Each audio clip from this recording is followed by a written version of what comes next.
तो वीडियो के स्टार्टिंग पे हमें एक जगह का सीन दिखाता है। फिर हमें पता चलता है कि ये साउथ नीलम का क्यूंसन सिटी है। तभी हम देखते हैं कि उस जगह पे सेवन प्रिंसेस जूही की करेज आ गई होती है और वही करेज के अंदर सेवन प्रिंसेस रहती है और उसके दोनों साइड पे उसके दो मेड रहती है और उसके सामने डेमोनिक चू और एल्डर मो बैठी रहती है। तभी हमें डेमोनिक चू को दिखाता है जो सभी को कह रहा होता है कि चलो मैं तुम सभी को फिर से कल्टिवेटर हान की कहानी को बताता हूँ। ये बातों को सुनने के बाद सेवन प्रिंसेस कह रही होती है अच्छा ठीक है होली सुन।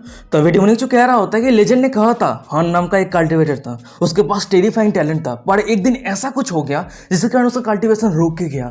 वो चाहे कितना भी मेहनत करे उसके कल्टीवेशन पे ग्रोथ नहीं हो रहा था। पर एक दिन हान की जिंदगी में नान नाम की एक औरत प्यार हुई और वही औरत हान के मास्टर बन गई। और उस समय से ही हान की जिंदगी में ट्विस्ट है और हमारी कहानी और भी ज्यादा इंटरेस्टिंग होने वाला है, क्योंकि एक दिन वो दोनों मास्टर और डिसेबल मिलकर मॉन्स्टर हंट करने के लिए गया था। वो दोनों फाइनली मॉन्स्टर को मार तो दिया था, पर अनफॉर्चुनेटली उस मॉन्स्टर ने उन दोनों के ऊपर एक यूनिक पॉइजन से अटैक कर दिया था। और वही पॉइजन कारण वो दोनों मास्टर और डिसाइपल अपने खुद के ऊपर कंट्रोल नहीं कर पाया, खुद के इमोशन के ऊपर कंट्रोल नहीं कर पाया। और तभी अचानक से हमें डेमोनिक चू को दिखाता है जो कहानी को बताते बताते रुक जाता है। फिर वो हंसते हुए कह रहा होता है तो उसके बाद क्या होगा तुम सभी को तो पता ही है। और डेमोनिक चू की ये बातों को सुनने का डेमोनिक चू के सामने रहे सेवन प्रिंसेस और उसके मेट को दिखाती है जो बहुत ही ज्यादा शौक में रहती है। सेवन प्रिंसेस कह रही होती कि मैंने कभी ये उम्मीद नहीं कर पाया था कि ऐसा कुछ भी हो सकती है। और वही साइड पे रहे सेवन प्रिंसेस का मेट कह रही होती है लेकिन वो दोनों तो मास्टर और डिसाइपल है ना, क्या ये शिष्टाचार के विरुद्ध नहीं होगा। पर तभी अचानक हमें दिखाते कि बाहर से कोई डेमोनिक चू के फेस के ऊपर थूक देता है और वही डेमोनिक चू के सामने रहे सेवन प्रिंसेस को दिखाती है। उसे भी कुछ नोटिस होती है।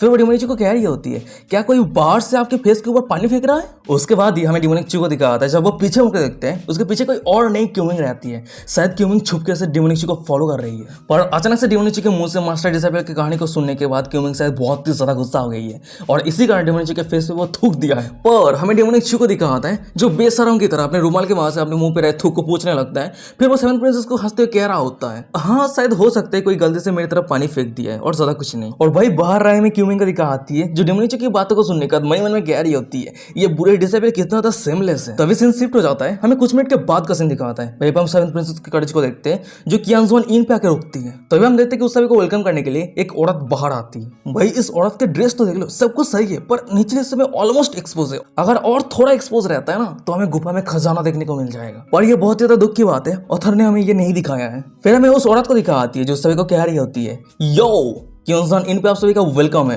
प्लीज आप सभी मुझे फॉलो कीजिए। फिर उसके बाद हम उस औरत को देखते हैं जो सभी को लेके इनके अंदर जाने लगती है। पर तभी अचानक से पीछे रहे डेमोनिक चू को दिखाता है जो सेवन प्रिंसेस जूही को रोकते कह रहा होता है ओ हाँ जूही क्या मैं जान सकता हूँ कि जू बायू के साथ तुम्हारी क्या रिलेशनशिप है। डेमोनिक चू की बातों को सुनने का सेवन प्रिंसेस कह रही होती है क्या तुम मेरी आंट को जानते हो। डेमोनिक चू कह रहा होता है कि मैं मेरे एक सीनियर से जू बायू की एक ड्राइंग देखा था और तुम उसके जैसा ही लगती हो, तो मैंने सोचा कि तुम उसकी डॉटर हो। वैसे जू बायू अभी कैसी है। डेमोनिक चू की ये बातों को सुनने के बाद हमें सेवन प्रिंसेस को दिखाती है जो अचानक से उदास हो जाती है। फिर वो धीमे साथ में कह रही होती है कुछ ही महीना पहले क्लाउड क्लिप पीक पे मॉन्स्टर के साथ फाइट करते समय वो गुजर गई। मेरी आंट बहुत ही लंबे समय से किसी के लिए इंतजार कर रही थी। वैसे मैंने मेरी फादर से सुनी है मेरी आंट जिस इंसान के लिए इंतजार कर रही थी वो इंसान मारा गया है और यही कारण है जिसके कारण मेरी आंट और जीना नहीं चाहती थी। तो इसलिए उस इंसान का जिस दिन मौत हुआ उसी दिन मेरी आंट खुद को मरना चूज किया। ये बातों को सुनने का तो मैं डेमोनिक चू को दिखाता है जो उदास हो जाता है। वो नम आंखों से धीमे साथ में कह रहा होता है ऐसी बात है क्या, कितनी दुख की बात है। तभी सीन शिफ्ट हो जाता है। हमें कुछ मिनट के बाद का सीन दिखाता है।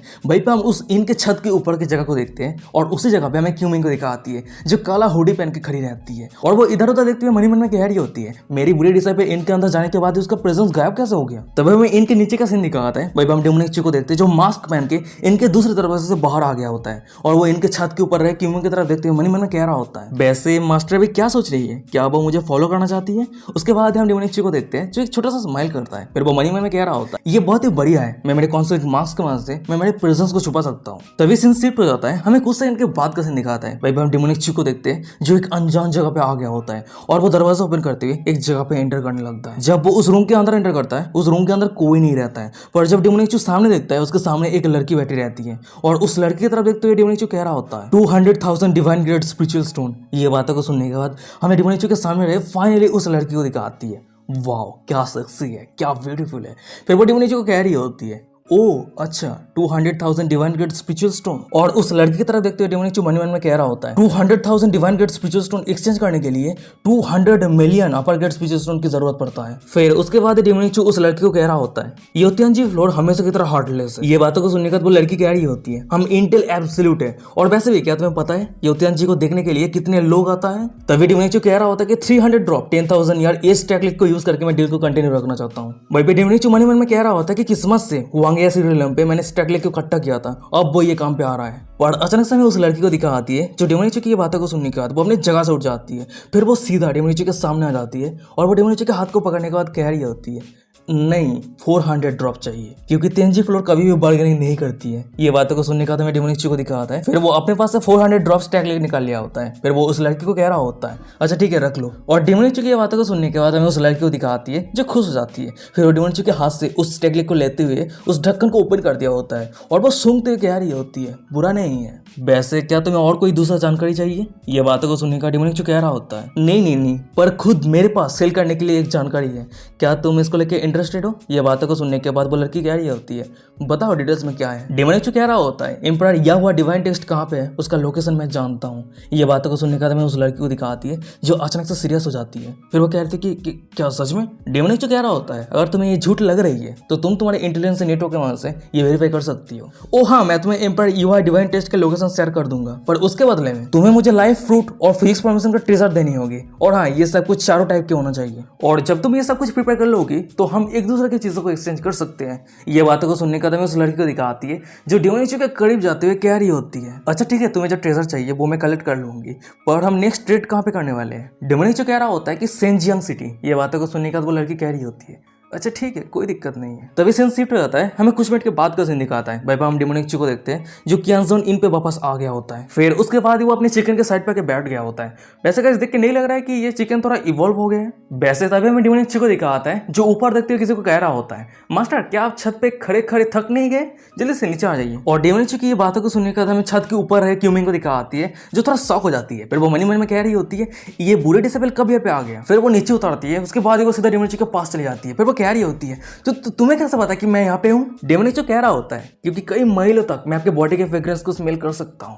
फिर उसके बाद ही वो अचानक से क्यूमिंग के हाथ को पकड़ लिया होता है। फिर वो क्यूमिंग के हाथ को पकड़ने के बाद रूम के अंदर जाने लगता है और ये देने के बाद क्यूमिंग चिल्लाते हुए कह रही होती है तो तुम बुरे डिसेबल तुम मुझे जाने दो, तुम क्या कर रहे हो। पर हमें डेमोनिक को दिखा आता है जो सब कुछ इग्नोर करते हुए सीधा क्यूमिंग को पकड़ने के बाद बिस्तर पे लेट दिया होता है। उसके बाद वो क्यूमिंग के ऊपर चढ़ जाता है। फिर वो कह रहा होता है क्यूमिंग क्या तुम मुझे फॉलो इसलिए कर रही थी क्योंकि तुम मुझे मिस कर रही थी। ये बातों को सुनने के बाद क्यूमिंग कह रही होती है सपना देखना बंद करो, मुझे कुछ काम थी तो इसलिए मैं इस जगह से गुजर रही थी, पर थकने के कारण कोइंसिडेंटली मैं इस इन पे रुके रही और मैं तुम्हें देख पाई और ज्यादा कुछ भी नहीं। ये बातों को सुनने के बाद मैं डेमोनिक को दिखा आता है जो क्यूमिंग के पूरे शरीर पे अपने हाथों के मदद से सहलाने लगा। फिर उसके बाद ही वो अपने हाथ को धीरे धीरे क्यूमिंग की उस जगह पे ले जाने लगता है, धीरे धीरे रब कर रहा होता है। उसके बाद ही वो अपनी एक उंगली को उस जगह पे एंटर कर होता है। फिर वो कह रहा होता है क्यूमिंग तुम ऑलरेडी इस जगह पे आ गई हो तो क्यों ना तुम मुझे कुछ लेसन सिखा दो। ये बातों को सुनने के बाद क्यूमिंग कह रही होती है कुछ रिस्पेक्ट दिखाओ तुम्हारे मास्टर के ऊपर। तभी सीन शिफ्ट हो जाता है, हमें कुछ सेकंड के बाद का सीन दिखा आता है। भाई हम क्यूमिंग को देखते हैं जो डेमोनिक को लेसन सिखाना शुरू कर दिया होता है। फिर उसके बाद हमें क्यूमिंग को दिखाती है उसके पूरे फेस रेड रहती है,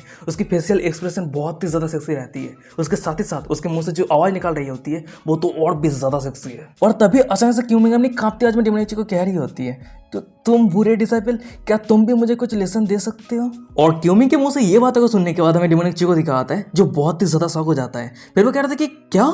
हमें क्यूमिंग को दिखाती है जो पसीने से लथपथ रहती है, वो अपनी गहरी अदा के साथ अपनी कांपती आवाज में कह रही होती है मैं अभी मेरे कल्टिवेशन पे ब्रेक थ्रू करने जा रही हूँ तो यहाँ पे बहुत जल्द थंडर ट्रिब्यूलेशन आने वाला है। पर तभी अचानक हमें दिखा आता है कि कुछ ही सेकंड के अंदर डेमोनिक के माथे के ऊपर आसमान गरजने लगता है, यानी बहुत जल्द थंडर ट्रिब्यूलेशन आने वाला है। और अभी के सिचुएशन को देखने के बाद हमें डेमोनिक को दिखा आता है जो बहुत ही ज्यादा शॉक में रहता है। और गाइस यही पे आज का एपिसोड खत्म हो जाता है। वीडियो कैसा लगा मुझे कमेंट करके जरूर बताना। और हाँ, वीडियो खत्म करने से पहले आज मैं इस कहानी के इस सीरीज का कुछ स्पॉइलर देने वाला हूँ। फ्यूचर के जो भी आगे आने वाले एपिसोड है उसका कुछ स्पॉइलर देने वाला हूँ, तो ये जरूर सुनना, आपको बहुत ही अच्छा लगेगा। गाइस आप सब एल्डर मूव के बारे में तो जानते ही है जो रिसेंटली डेमोनिक को होली मास्टर का जो ऑर्डर थी वो डेमोनिक को बताने के लिए सेवंथ प्रिंसेस के साथ मिलके वो डेमोनिक के पास आए थे। और गाइस अगर आपको ये नहीं पता है तो मैं स्क्रीन पे फोटो लगा दूंगा और उस फोटो को देखने के बाद आपको जरूर पहचान जाएंगे। तो असली कहानी यह है कि इस सीरीज के अंदर डेमोनिक के जितने सारे हारिम है क्योंकि डिमोनिची के हारिम पे बहुत सारे लड़कियां हैं, 1 2 3 नहीं है, बहुत सारी लड़कियां हैं। तो वो सभी लड़कियों में से ये एल्डरमो सबसे ज्यादा डिमोनिची को लॉयल और डिमोनिची को अनकंडीशनली बहुत ही ज्यादा प्यार करने लगेगी। वैसे अभी एल्डरमो को देख के लग रही है कि वो बहुत ज्यादा कोल्ड और इमोशनलेस है,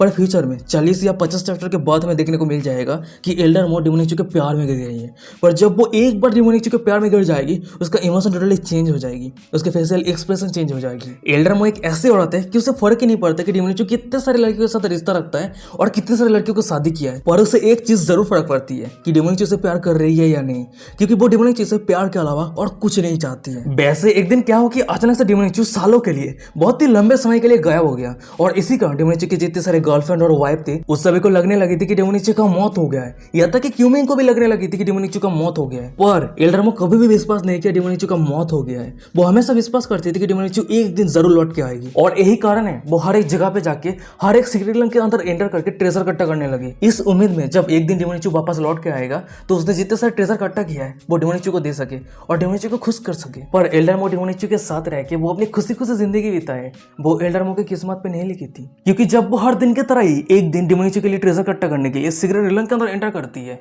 वो अनफॉर्चुनेटली उससे भी ज्यादा कई गुना पावरफुल एक मॉन्स्टर का एनकाउंटर करती है और वो मॉन्स्टर बहुत ज्यादा पावरफुल होने के कारण बदकिस्मत से उस मॉन्स्टर के हाथों पे एल्डरमो की मौत हो जाती है। एल्डरमो के शरीर पे जब थोड़ी सी जिंदगी बची हुई है, वो आसमान की तरफ देखते हुए डिमोनिची के बारे में सोचने लगती है। फिर वो अपनी कांपती आवाज में कह रही होती है, चूजियन, ये बहुत ही ज्यादा दुख की बात है, तुम्हारे साथ रहने का जो मेरी ख्वाहिश थी वो पूरी नहीं हो पाई। मैं तुम्हारे साथ रहना चाहती थी, तुम्हारे प्यार को एहसास करना चाहती थी, मैं तुम्हें हक करना चाहती थी, पर ये बहुत ही ज़्यादा दुख की बात है। अब मेरे पास समय आ चुकी है मुझे तुम्हें छोड़ के जाने की। और गाइस एल्डरमो यही सैड वर्ड कहने के बाद उसकी मौत हो जाती है, वो इस दुनिया को छोड़ के चली जाती है, वो डिमोनिची को छोड़ के चली जाती है। वैसे गाइस मुझे नहीं पता कि इस मांगा पे आने वाला जो चैप्टर होने वाला है, आने वाला जो एपिसोड होने वाला है, इस सीन को दिखाएगा या नहीं, पर मैंने जो नोवेल रेड किया है, इस सीरीज़ का जो नोवेल है मास्टर में बैड बॉय का जो सीरीज़ है, वो जो नोवेल रेड किया है वहीं पे ये सीन था, ठीक है, तो मैंने बता दिया। देखते हैं कि मांगा पे आता है या नहीं, पर अगर दिखाता है तो बहुत ही बढ़िया बात है। वैसे देखते हैं क्या होता है। और यहीं पे आज का एपिसोड खत्म हो जाता है। वीडियो कैसा लगा मुझे कमेंट करके जरूर बताना, और हाँ वीडियो डिस्क्रिप्शन में इंस्टाग्राम का लिंक मिल जाएगा, वो भी फॉलो कर लेना। तो चलो आज का एपिसोड यहीं पे खत्म कर। और कैसे वीडियो खत्म होने से पहले मैं एडवांस में कहना चाहता हूँ एल्डरमो के लिए भगवान उसके आत्मा को शांति दे। तो चलो यहीं पे आज का एपिसोड खत्म होते हैं। सायोनारा, बाय बाय।